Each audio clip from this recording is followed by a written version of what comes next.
pues ahora presento a Ana, Ana Isabel Pérez. Ella es directora del área de compliance de G-Partner. Es doble licenciada de Administración de Empresas y en Derecho por la Universidad Carlos III de Madrid. La señora Pérez es miembro del Comité de Expertos de AENOR, que ha elaborado las últimas normas publicadas en materia de sistemas de gestión de compliance y canales de denuncia y cuenta con más de 10 años de experiencia en la implementación, mantenimiento, auditoría y certificación de sistemas de compliance en empresas, así como asesorando en materia a comités de cumplimiento y compliance officer. Así que, Anita, el auditorio es tuyo. Muchas gracias, Mabel. Buenas tardes, buenos días a todos, según el lugar del mundo en el que os encontréis. Me ahorro mi presentación porque ya Mabel os ha hecho una breve introducción sobre mí.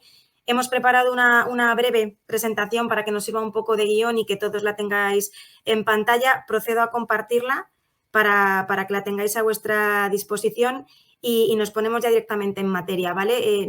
Nosotros vamos a entrar ya más de lleno en todo cuanto tiene que ver con los sistemas de gestión de compliance y su implementación. Entiendo que ya estaréis visualizando mi pantalla. Si hubiera cualquier error, por favor, hacedmelo saber. Arrancamos.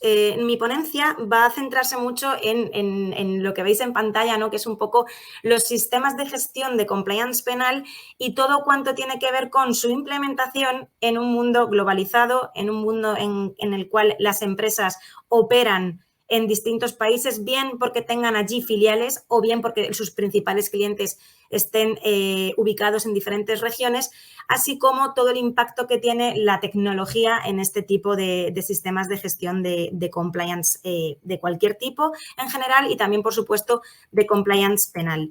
Voy a dividir mi presentación en 4 bloques, ¿vale? Un primer bloque muy centrado en lo que es la implementación de un sistema de gestión de compliance.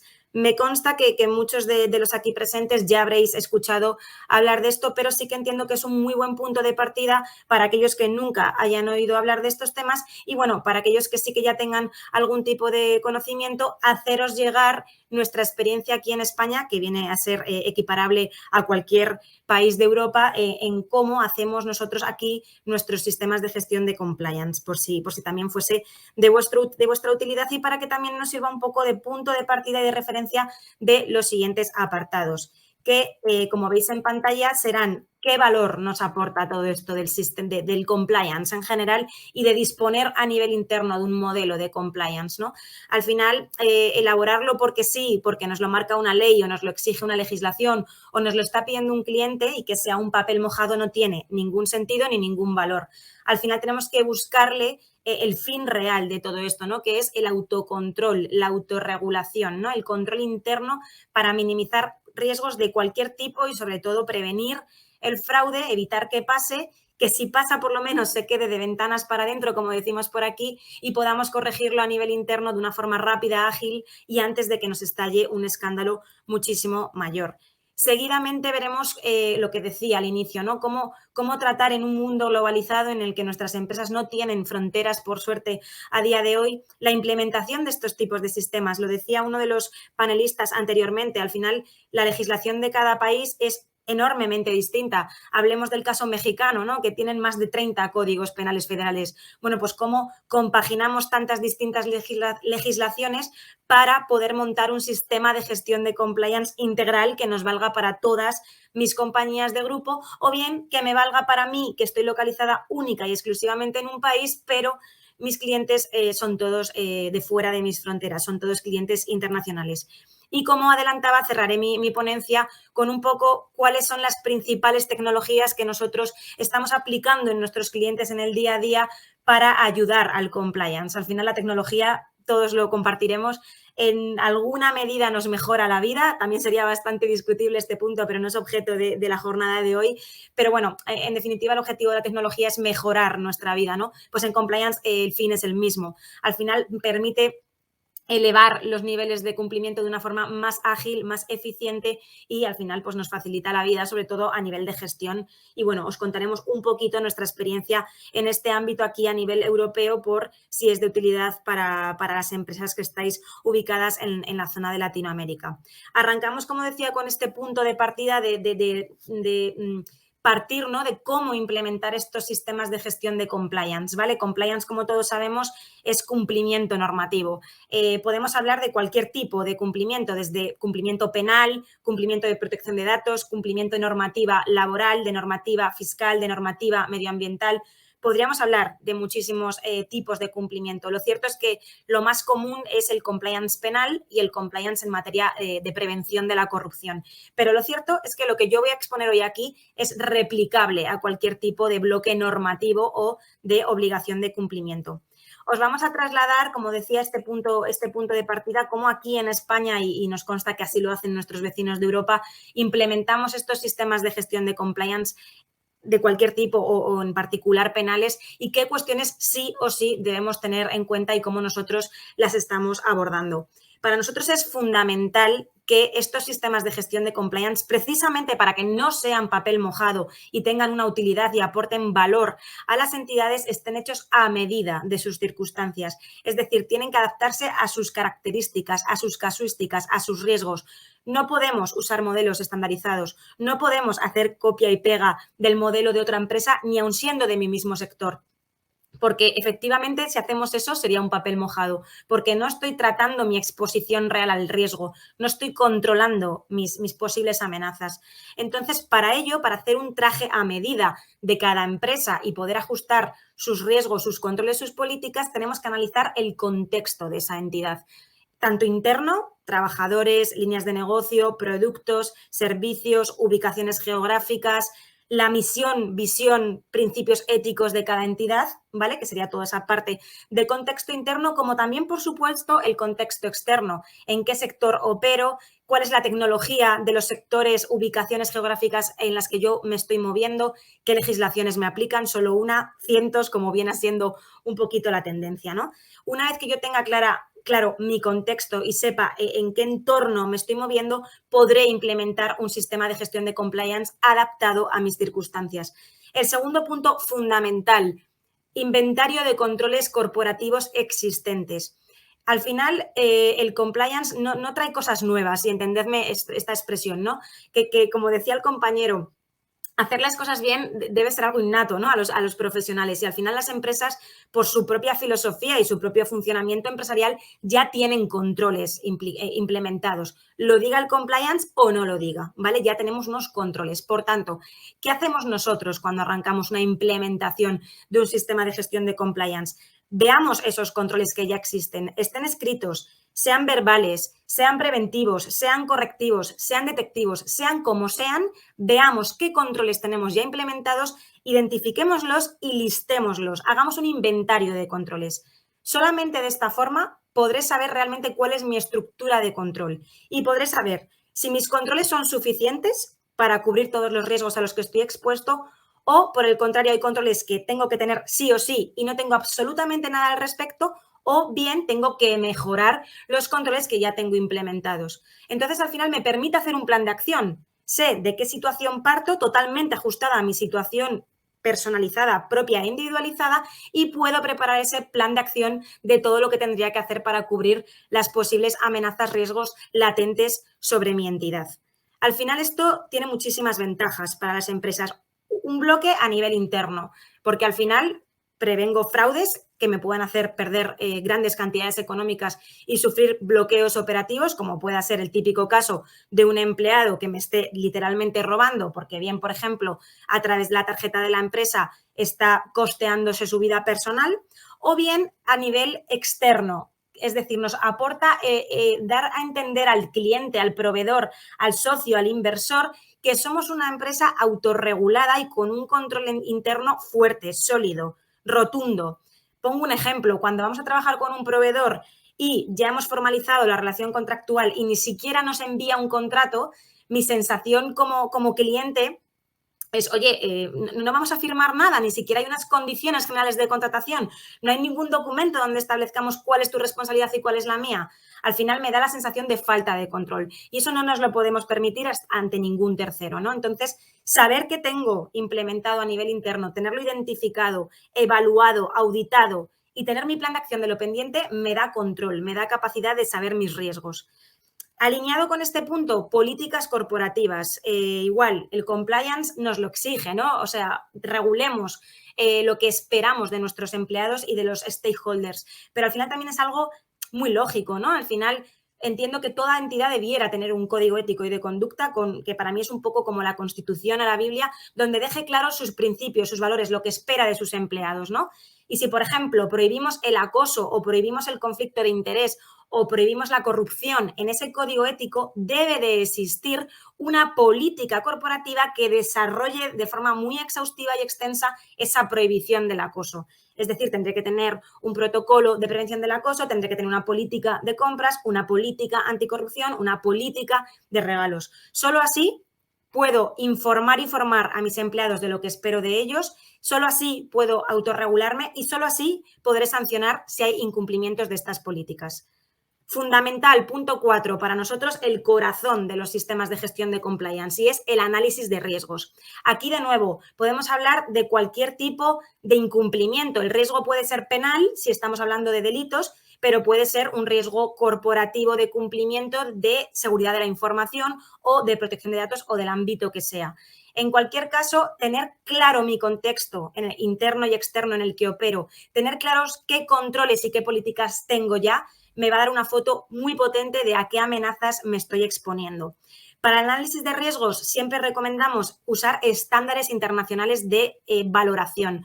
Nosotros nos basamos normalmente en un tema de probabilidad por impacto, ¿no? Multiplico la probabilidad de que se materialice el riesgo por el impacto que como empresa me supondría y obtengo un riesgo al respecto de ese escenario de riesgo concreto. Y además lo analizamos desde dos ópticas. El riesgo inherente, bruto, el riesgo puro al que se enfrenta la empresa ante esa posible amenaza, dando por hecho que no tenemos ningún control y lo comparamos con el riesgo residual, el neto, el riesgo que tiene realmente esa empresa teniendo en cuenta toda esa estructura de control que comentábamos en los apartados 2 y 3. Me da una foto de mi compañía absolutamente real.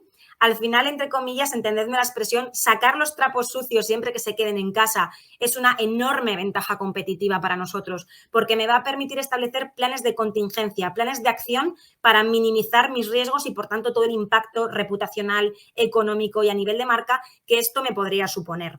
Punto importantísimo también, tener controlados a mis socios de negocio. Luego lo vamos a ver un poquito más de detalle en la parte del software.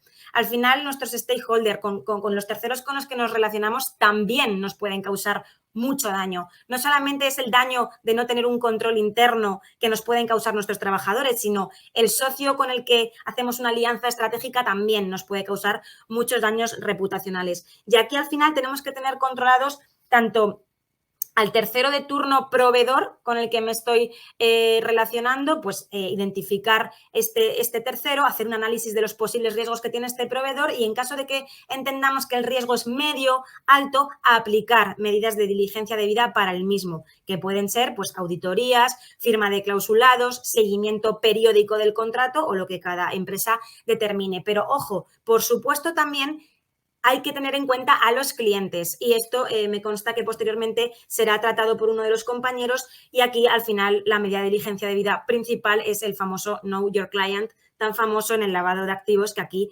denominamos blanqueo de dinero.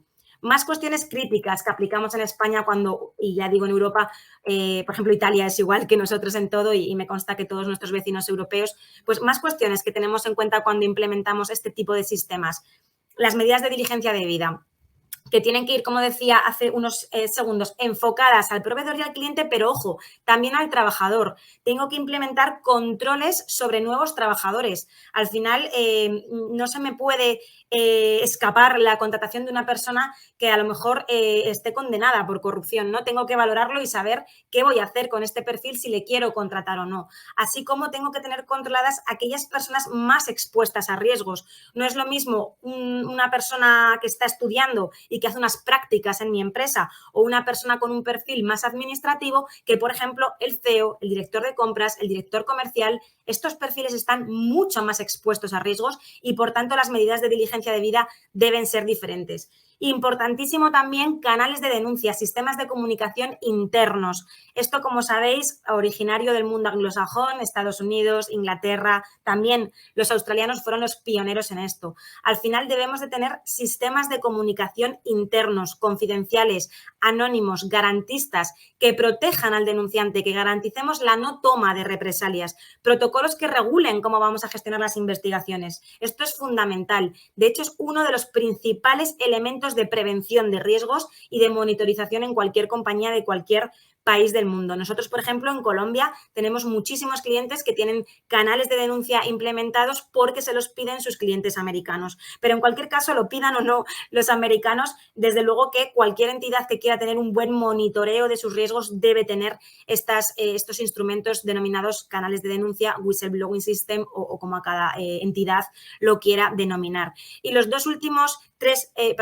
puntos también críticos. Regímenes sancionadores. De nada me sirve tener las mejores políticas, los mejores códigos, los mejores controles si alguien lo incumple y no pasa nada. Tengo que sancionar el incumplimiento. Me da igual que sea el CEO o un miembro del comité de dirección. También deben ser sancionados para garantizar la eficacia y, sobre todo, dar ejemplo al resto de miembros de la organización. Fundamental también todo esto para fomentar la cultura de compliance. Por lo menos aquí en España, jueces, fiscales, tribunales, es lo primero que fiscalizan. Cuando llegan a una empresa, en una inspección o en un posible pleito, juicio, piden, oye, ¿cuántas acciones formativas has hecho a tu gente? ¿Cuánto de informados están en todas las políticas internas que tenemos? ¿Saben que hay un código ético? ¿Saben que hay una política de regalos? ¿Saben qué medios tienen para comunicar irregularidades? Es el corazón junto con el análisis de riesgos del sistema de gestión de compliance, ¿vale?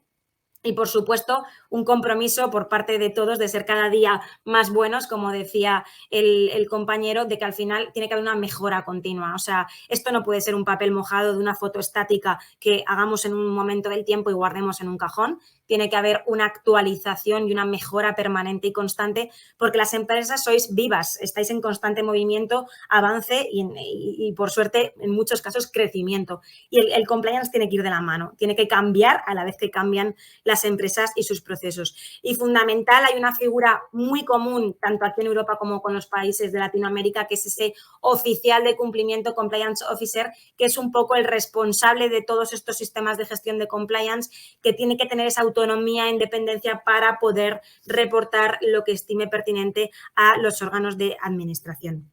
Esto un poco como punto de partida, me ha llevado bastantes minutos, pero sí que quería que tuvierais esa foto de cómo trabajamos aquí en España estas cuestiones.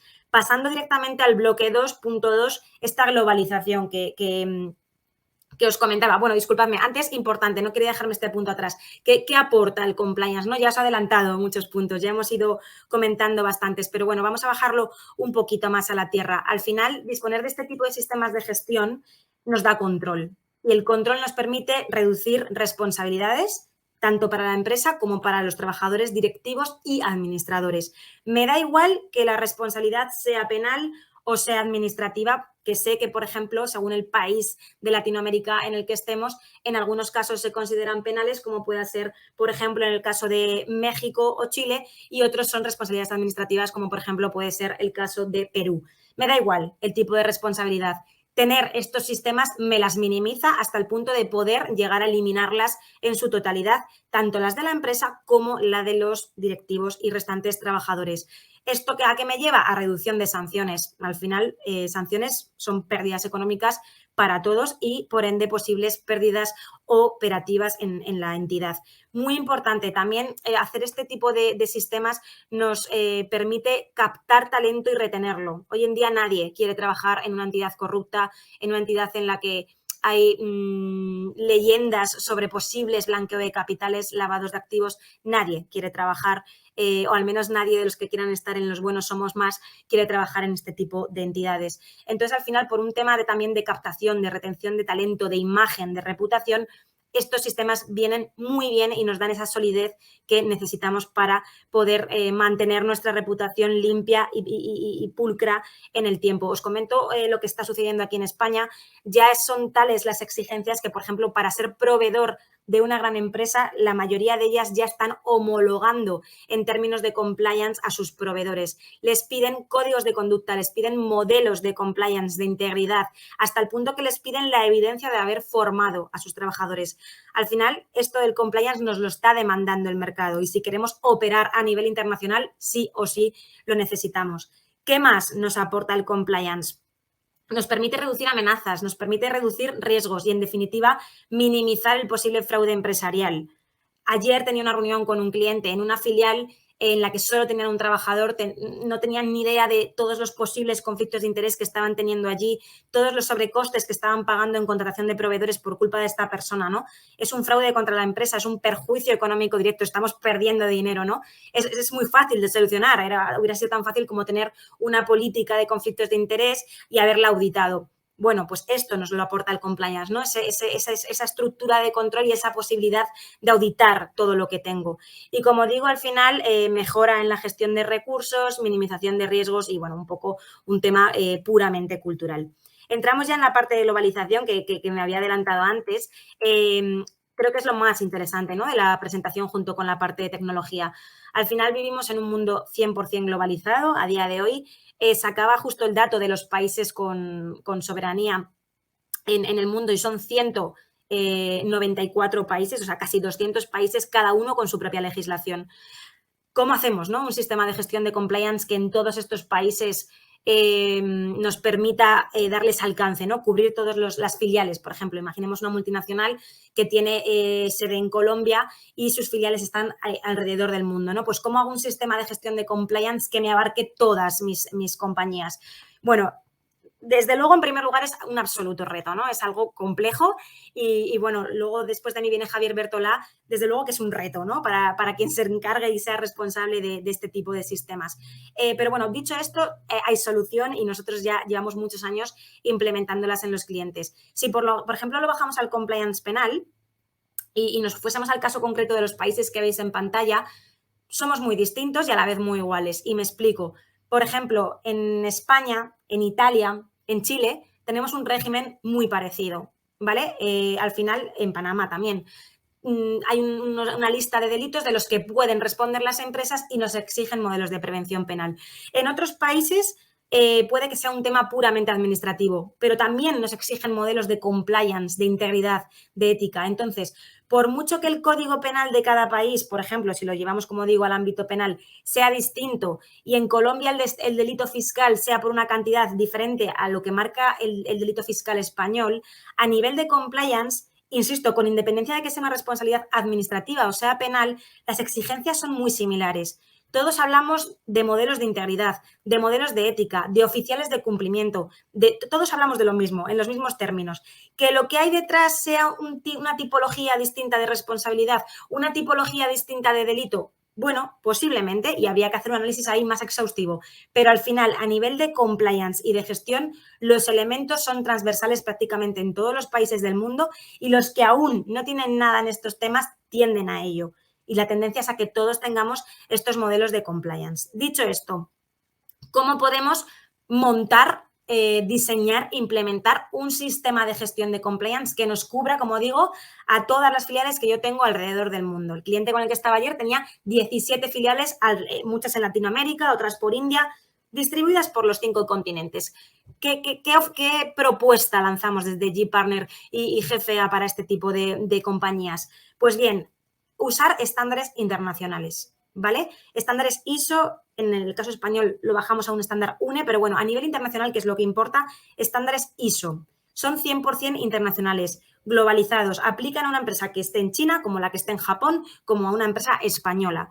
Nosotros os ponemos aquí los 5 sobre los cuales pivotan nuestros sistemas de gestión de compliance, que son los 437 que veis en pantalla, compliance, corrupción, canales éticos y buen gobierno, y para la patita de los riesgos, la ISO 31000 de Risk Management. Al final, aplicar estos estándares nos permite hablar en el mismo idioma. me da igual el país, todos hablamos en el mismo idioma y con los mismos índices de cumplimiento, lo cual facilita enormemente las cosas. Como veis aquí en pantalla, os hemos trasladado a esta imagen un poco lo que marca la norma ISO 37301 sobre Compliance Management System, en la cual se establecen qué requisitos, ¿no?, deben tener estos sistemas internacionales de compliance. Si os ponéis a verlo en detalle, luego tendréis oportunidad cuando queráis volver a ver la grabación. Todo lo que aparece en pantalla más o menos es lo que yo os he contado al inicio, ¿vale? Al final me da igual cómo lo hagamos en España. Lo cierto es que en España, en Europa y en el mundo, si seguimos un estándar internacional, trabajamos bajo los mismos parámetros y los mismos elementos. ¿Cómo llevar esto a la práctica? ¿Cómo llevarlo esto al sistema puro y duro? Para que lo entendáis mejor. Nuestra recomendación, nuestra propuesta, ¿cuál es? Elaborar un único sistema para todo el grupo empresarial, un mismo sistema de gestión de compliance que cubra todas mis empresas con independencia de su localización. Asimismo, las políticas corporativas y los controles de alto nivel también serán los mismos para todas las empresas de mi grupo empresarial. Es decir, mismo código ético, misma política de regalos, misma política de conflictos de interés, misma política de compras. Me da igual estar en Perú que en Nicaragua que en Portugal. Mismas políticas corporativas y controles de alto nivel para todos. Igual, mismas acciones de sensibilización, comunicación, formación. Al final, el mensaje es igual para todos y es ser éticos, ser cumplidores y ser diligentes. ¿Que puedo diferenciar casuísticas, colectivos según el caso? Estupendo, pero hay una parte troncal que el 80% es común para todos y podemos utilizarlo igual en cualquier país del mundo. También recomendamos, proponemos mismo órgano de compliance, mismo oficial de cumplimiento para todo mi grupo corporativo. ¿Qué suele ser común? Que a lo mejor el compliance officer, que también se llama así, ¿no?, ese oficial de cumplimiento esté en la matriz y en cada filial, tengamos un delegado de compliance que reporte a ese oficial de cumplimiento. Pero al final las políticas de todos van a ser las mismas porque emanan del mismo oficial de cumplimiento. ¿Dónde podemos hacer las diferencias para ajustarlo a cada país? En la parte de los riesgos y del plan de acción. Y os cuento.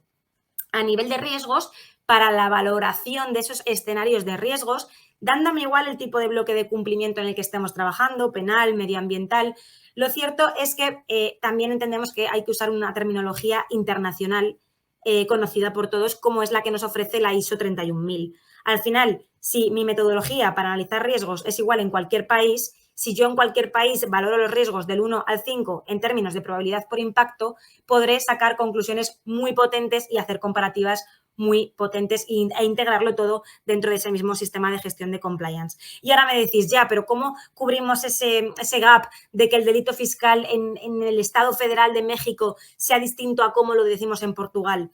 Bueno, en este primer estadio del mundo del compliance aquí en España y allí en los países latinoamericanos, en nuestra opinión, con hablar de bloques de riesgos, como pueden ser, a título de ejemplo, los que tenemos en pantalla, y buscar la referencia internacional para aplicar controles, tendríamos muchísimo avanzado. Podremos hablar de un 90% de nivel de cumplimiento. Es decir, el riesgo medioambiental.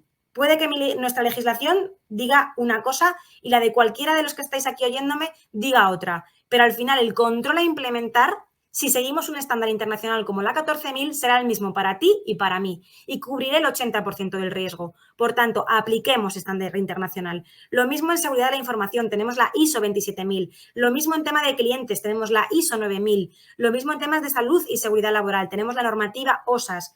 Lo mismo en seguridad alimentaria para alguna empresa muy sectorial, tenemos el estándar de Food Supplier, International Food Supplier o International Food Standard, disculpad, para usarlo como referencia y hablar igual en los mismos términos en cualquier país del mundo.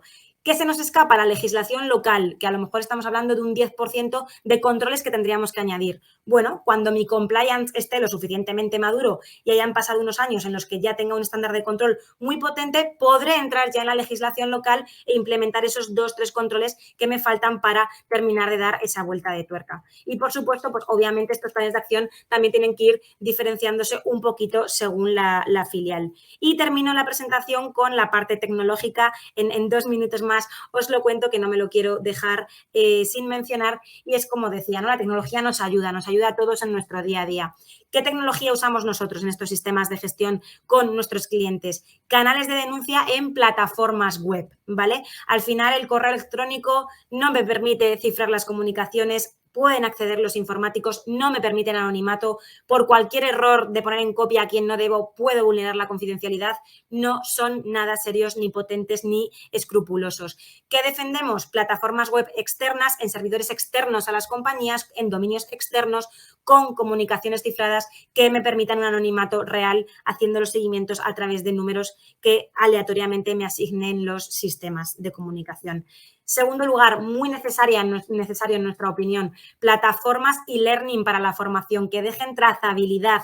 Al final, una formación presencial está estupendo porque tenemos el registro de firmas, pero hoy en día todo es online. Aquí estamos, ¿no?, conectados personas de todos los países del mundo.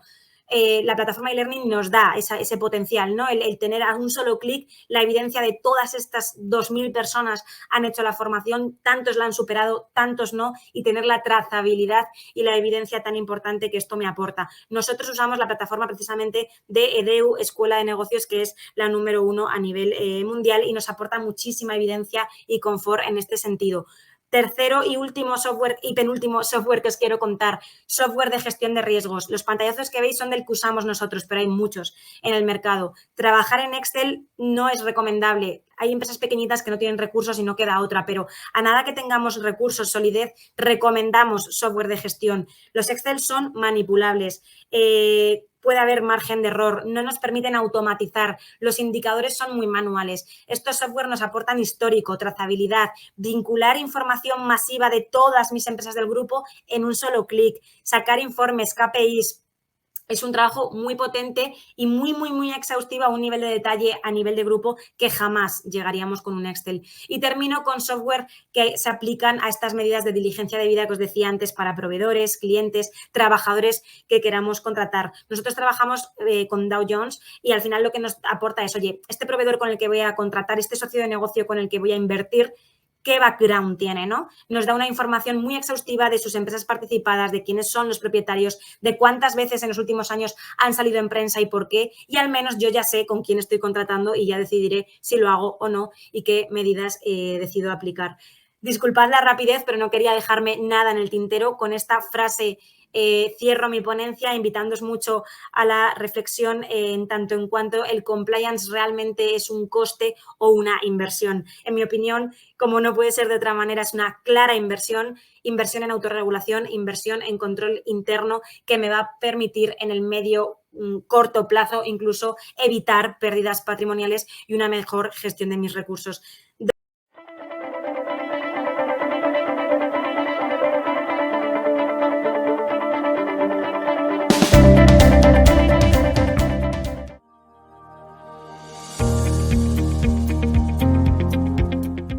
¿Quieres especializarte para ejercer como Compliance Officer? ¿Estás cansado de cursos que duran meses y cuyos ponentes no tienen experiencia en el mundo empresarial? El curso de experto en Corporate Compliance de EDEU es la solución. Hola, soy Javier Bertola, Chief Compliance Officer Iberia de Publicis Group, uno de los grupos de comunicación más importantes del mundo. Hemos creado este programa junto con Compliance Officers de reconocido prestigio a nivel nacional e internacional y que trabajan en empresas como Banco Santander, PwC, AstraZeneca, ICBC, Prosegur o Kinsit Capital, con un formato breve, casos prácticos reales, de Murcia que acredite tus conocimientos. Pincha en el link para obtener más información del curso y nos vemos pronto.